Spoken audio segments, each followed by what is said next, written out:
ஒரு சின்ன கிராமம். இந்த கிராம மக்கள் எல்லாம் ஒரு சாலையை பார்த்து ரொம்பவுமே பயப்படுறாங்க. ஏன்னா அந்த சாலையோட பக்கத்திலே ஒரு கல்லறை இருக்கு.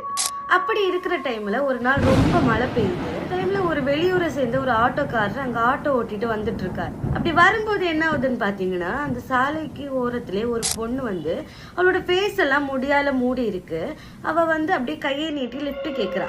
இதை பாக்குற ஆட்டோக்காரருக்கு ரொம்பவுமே பயமாகுது. ஒரு பொண்ணு தனியா நிக்கிறா. அது அவளுக்கு டேஞ்சர் அப்படின்னு நினைச்சிட்டு அவர் லிஃப்ட் கொடுக்குறாரு.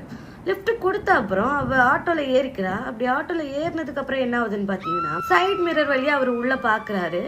அப்படி பார்க்கும்போது என்ன ஆகுதுன்னு பாத்தீங்கன்னா, அந்த பொண்ணு சிரிக்கிறா, முணுங்குறா, அந்த மாதிரி ஒரு மாதிரி பண்ணிட்டு வரா. இதை பாக்குற ஆட்டோக்காரருக்கு ரொம்பவுமே பயம் எடுத்துக்குது.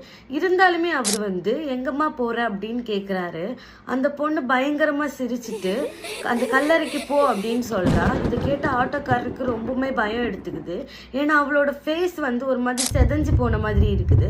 அதை பார்த்துட்டு அவர் ஆட்டோவை அங்கேயே ஸ்டாப் பண்ணிட்டு ஓடுறாரு. அடுத்த நாள் என்ன ஆகுதுன்னு பாத்தீங்கன்னா, அந்த ஆட்டோக்காரரோட ஃபேமிலியில உள்ளவங்க அவரை தேடி வராங்க. அப்படி தேடி வரும்போது இவரோட ஆட்டோ மட்டும் அங்க இருக்கிறத பாக்குறாங்க. பார்த்துட்டு அக்கம் பக்கத்துல விசாரிக்கிறாங்க. அவங்க எல்லாம் சொல்றது, நேத்தையில இந்த ஆட்டோ இங்கதான் நின்றுட்டு இருக்கு, இதுக்குள்ள நாங்க யாரையுமே பார்க்கல அப்படின்றது. இது கேட்கிற ஃபேமிலி மெம்பர்ஸுக்கு பயங்கர அதிர்ச்சி ஆகுது.